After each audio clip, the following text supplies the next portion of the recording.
Hi everyone, this is Devleena, welcoming you all to another iconic episode of Iconic Ads with Devleena and Saurabh. And with me, I have my expert co-host, Saurabh Bajaj.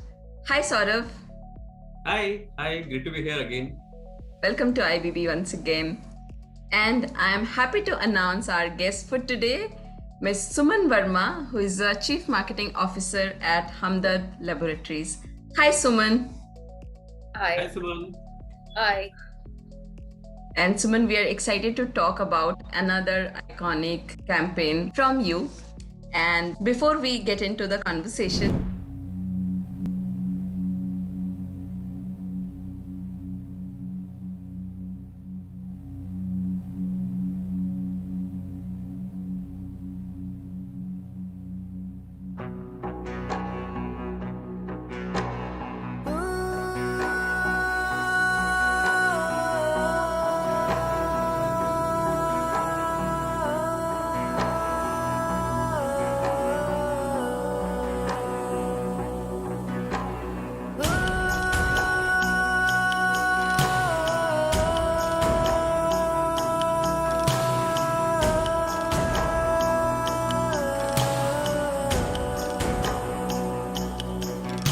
जमीन के अंदर जमीन के बाहर सोना उगलेगा रेत का समंदर सूरज के घोड़े लगाम से छोड़े रोशनी का कुआं कर दे अंधेरे अंदर राजस्थान है तैयार राजस्थान है तैयार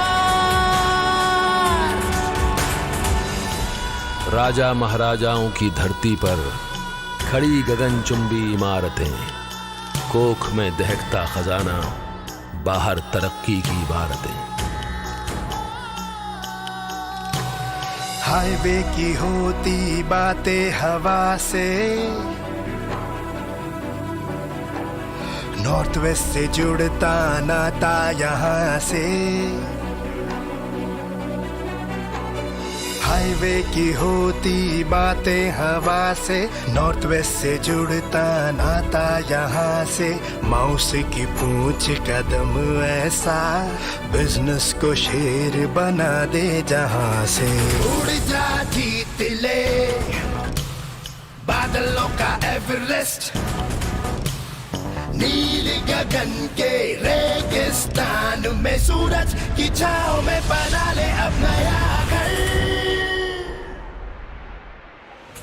जमीन के अंदर जमीन के बाहर सोना उगलेगा रेत का समंदर हुंकार है ये हुंकार, यलगार है ये यलगार, राजस्थान है तैयार। एक बीज भविष्य का लगाया, दूर किया अंधकार, दूर किया अंधकार। Rajasthan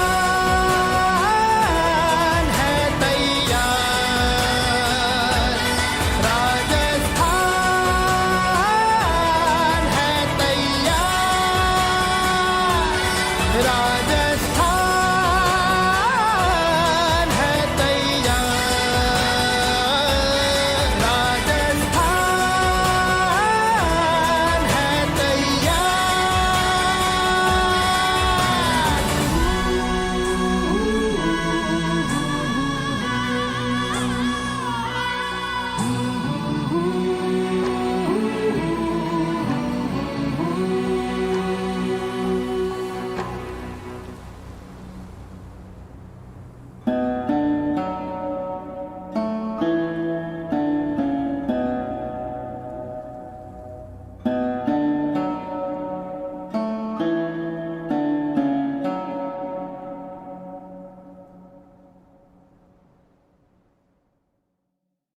and before we get into the conversation, we would love to know about your involvement with the campaign and your association with this particular campaign. Okay, so this is a very interesting campaign for me because this was in 2015 when I had just taken charge of running the Delhi office of rediffusion. And when I had walked in, I was told that there were a couple of pitches which were already done, and there was something in this government space that had happened, and we were a part of a consortium that was going together to go for this business. Now, in a consortium, there was a PR agency, there was us, there was an activation agency. You know how it is. You bring in different strengths, and that's how it was. Now, that one final day came, because the first level of pitching in government is that you put in your quotations of how much you're going to charge. And obviously, the fee that we had was marginally small fee that we were working on.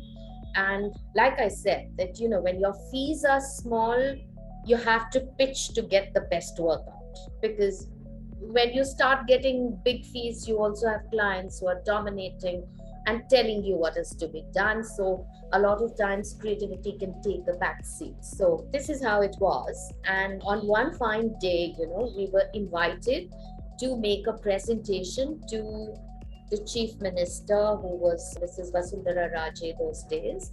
And I had done a government campaign in the past, so I knew that when you walk in, it's a room, it's a boardroom that we've never seen before. But this one really took me by surprise. So there were at least 50 to 60 IS officers who were sitting, then there was chief minister, then there were more people, there were more people, and there were more people. So this time you really have to be an orator of sorts to present. And for us, the big fight that was happening, and this is, I'm just telling you as an aside because it's an interesting starting point. We had E&Y as the knowledge partner. We had Edelman as the PR, and the people who had really pitched for the business and got this entire thing out. There was me, and that is Rediffusion, the creative partners. We had, I think, Encompass, who was going to do the activation. And for whatever reason, each one, bless you, and each one was trying to control the other partner by not wanting them to speak much. Now, the subject on which I had to present was state branding. Rajasthan was state branding, right? And when you look at state branding, and Rajasthan Summit was all about getting investments from foreign and other local players to promote Rajasthan. Now, given only 5 slides and I have to talk, but motor mouths that I am, and I said, how will I stop in 5 slides? So I'm going to still say what I have to do. So there I was right in front of this big, large audience, and I thought, let me just be myself and present. So I presented, and obviously we had, Gujarat had Amitabh Bachchan as the brand ambassador, and some place had somebody else, and we had nobody, and we had to make a presentation. So I just managed to do, I think, a decent job. And when that thing got over, there was this lunch happening, and suddenly somebody comes and tells me, you're being called on that table.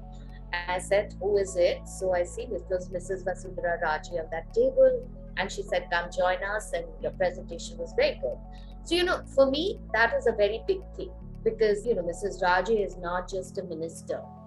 She's a woman of the world. She's got fine taste, just very eloquent, and and also she had very clear do's and don'ts in her mind. So it is important sometimes when you are in that close proximity to get an idea of what her expectations are from us. So from that little chat that I had with her on that table, I knew that she knew what she was going to look for, and it wasn't something that we would just go and deliver and come back, because she wasn't going to take that for sure.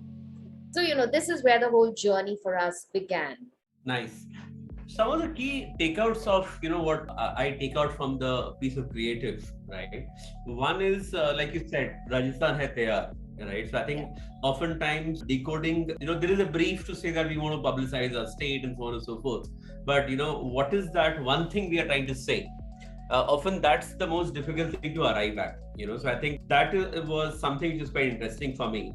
So maybe you can just talk a little bit more about that journey, right? Where did you move from the brief is to publicize Rajasthan to the whole, penny dropping to say that what we want to talk about is that Rajasthan is ready? Yes, I think the brief that was given to every single party member, right? Whether it was PR, it was creative, whether it was the activation, The brief was very simple, that we have to get a lot of investments in, right? And we were looking at foreign investments as well. So because they would do a lot of road shows, which is what any state does to promote their state. How ready was Rajasthan for business? In the sense that we all know that, there is a Japanese Korean kind of law here that we were aware of. But if you're asking people to come from other countries to come and invest in Rajasthan, what image did they have in their head? Other than tourism, what did you know that Rajasthan could do? So that itself was a challenge. So how would a state get promoted? So for us, it was a very simple thing to say that, if you're saying that Rajasthan is ready to take on all these investments, that we have this many megawatts and this many volumes of solar panels we can develop, and we can set up things like this. I thought my takeout from that whole brief was that perhaps Rajasthan is ready. Perhaps it is in a state of preparedness that others are not aware of. And that is the story that we need to actually communicate, because in a normal circumstances, you will not read so much about Rajasthan in this much detail. I mean, the very fact that the states are connected, the highways are so good, that itself is a story. So while what you see in our creatives are very small, but the other support, the surroundings that we did, whether it was books and brochures and leaflets and other forms of communication that went out, I think these things became a very important point. These were nuggets of truth that any investor would want to know. The other thing which I'm curious about is the line of Resurgent Rajasthan. So Resurgent Rajasthan, if you can tell us a little bit more as to where did that come out about, and what was really the key message that they were trying to tell out there. So Resurgent Rajasthan was a branding that they already had. We didn't have to do this. Okay, the very fact that Rajasthan was emerging from being a non-industrialized area, the very fact that it was the land of the rising sun in that sense of the term, I think this branding had come from that thought. And I think you're right. I think the most impactful part of the creative is really the users celebrating. Yes. Right. And it's always the area of debate as to, is it something that we are just bringing in for star power, or is something that we're bringing in for a good brand connect, right? In this case, it does give a very nice feel. It does seem very seamless. But can you tell us a little bit more about how Irfan really fits into the brand narrative and takes that forward? Right. I think the research that we had done, we were looking for a person who was really from that state, right? So while I'm sure there were many, Irfan seemed like a more credible face, because Irfan was not just an actor par excellence. We were also looking at his credibility and stature that he had acquired both nationally and internationally. And when you look at him, there is a sense of, I don't know what, I can't say a sense of belonging for that state. He just has that whole thing of, like it's payback time for me. When you look at him, especially, when you know that he's from Rajasthan, he's from Tong, and I don't know, intuitively we felt this is the guy, and we were not going to use him just for glamour, because like I said, my creative partner and I were like quite mad. We were like thinking of doing many more things, and we said that it'll be fun to get him there. And also when that script, where there is a narrative where he speaks actually in the middle of that anthem. This guy, Pranav, when he was writing it, he says, I know that the singer is not going to read this out.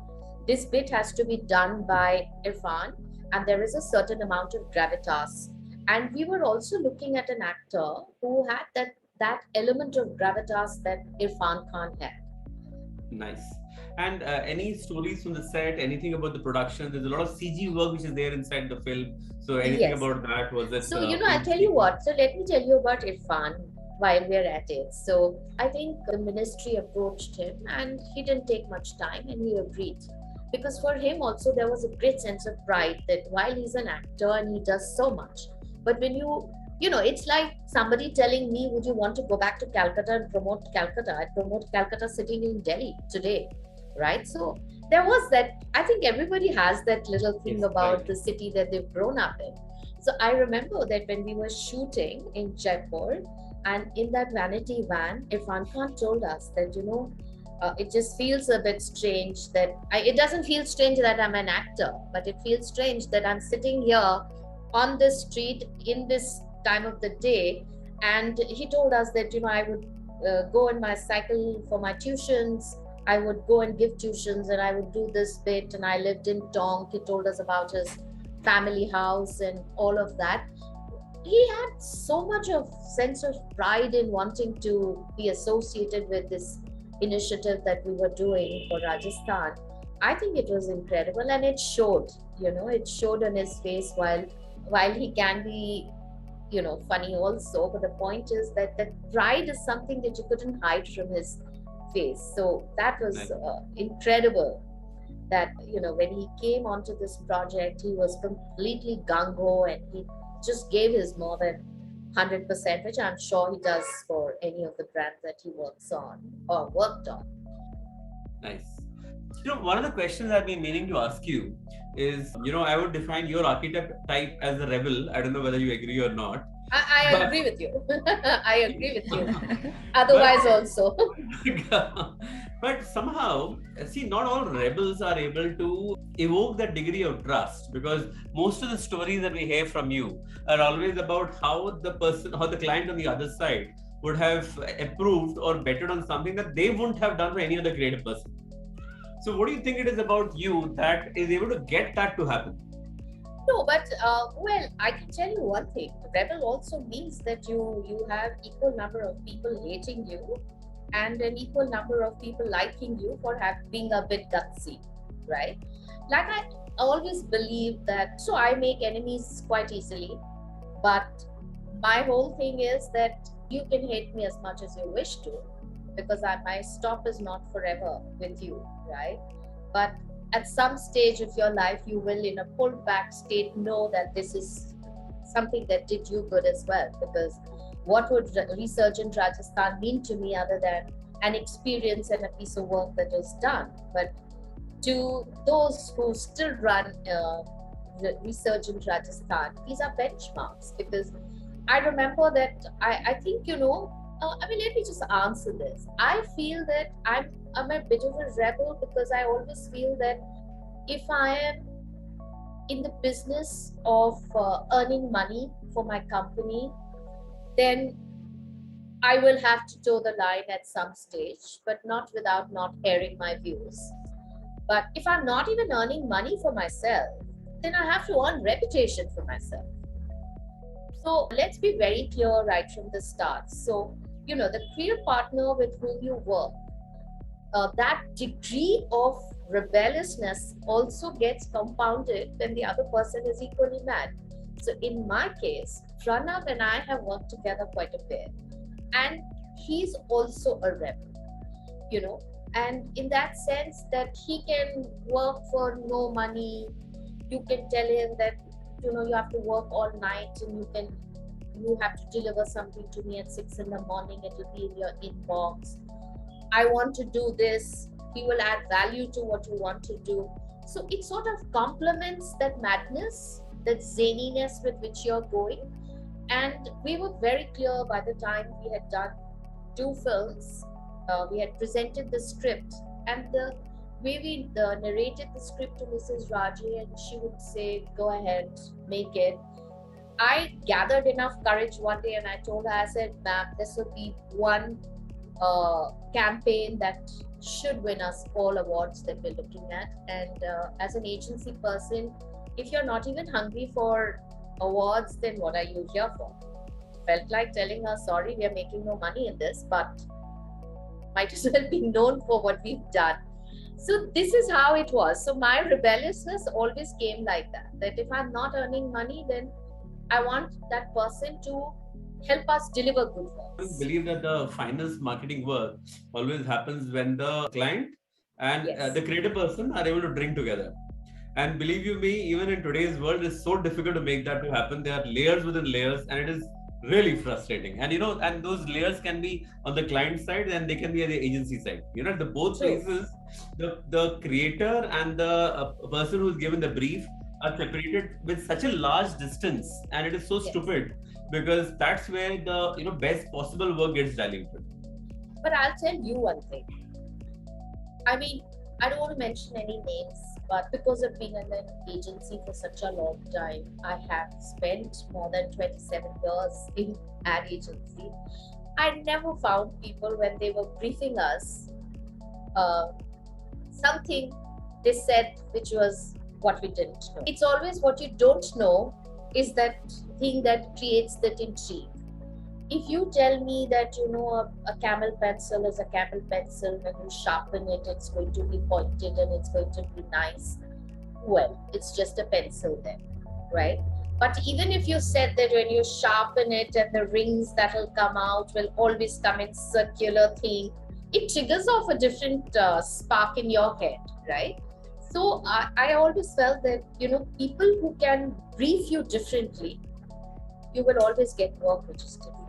Only one thing, Suman, what was the after effect, like the impact of the? So yeah, I think in all of this, the impact was to be judged by the number of MOUs that got signed, right? Now that is something, whatever got published is what we would know, right? So there were huge numbers of MOUs that got signed and stuff like that. But then at a state level, these are things that are kept to themselves. They just announce and say that it's been a very successful summit and 100,000 or 10,000 worth of business would have come, but then who's to know that? So that is something. So we had such an interesting conversation today and nice stories and lot to talk about. So now I'm curious to know, what are the 3 takeaways and learnings from this particular conversation, Saurabh? Cool. No, I think we've been able to cover a very new sector, right? We always hear these lovely campaigns about states, but we don't know what goes behind it. So I think the first learning for me is that, especially when it comes to working on a state government or a government agency, often the brief may not be very structured. And oftentimes you have to think on the fly, right? So I think in this case, what we learned as a demonstration was, how they were able to get to the nugget of the idea, the core idea. And the core idea is the fact that Rajasthan is ready, and hence everything else fell behind it, right? So decoding your brief, linking it to strategy, I think is the first part for any creative partner to unlock. Yeah. The second is, in a zone which is like a state government, you have different strengths and weaknesses. You may not have glamorous budgets, but then you might have the power to bring in celebrities in different ways, right?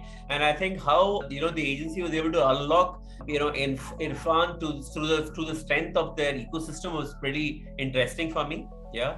The third thing, which is quite fundamentally interesting for me, is whether it is government or investors, right? The role that aesthetics play. By getting the right celebrity, the right co-partners, the nuances of the creativity, I think that is really, really important, right? And even when you have something like a state government, being able to inspire trust is really important. Yeah.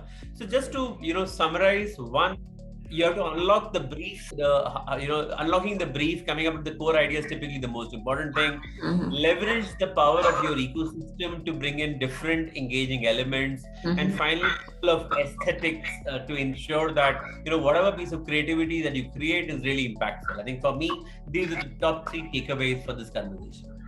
Superb, Saurabh. A different conversation, and the takeaways are also very different from our usual conversations, right? So I think these are on point, and thank you for bringing them for us, and thank you for sharing. So I'm sure Looking forward to next week. a lot of people. Yes, Saurabh, looking forward for it. And thank you to our viewers and listeners for patiently listening to us. Yeah, we will see you. All right. Bye-bye.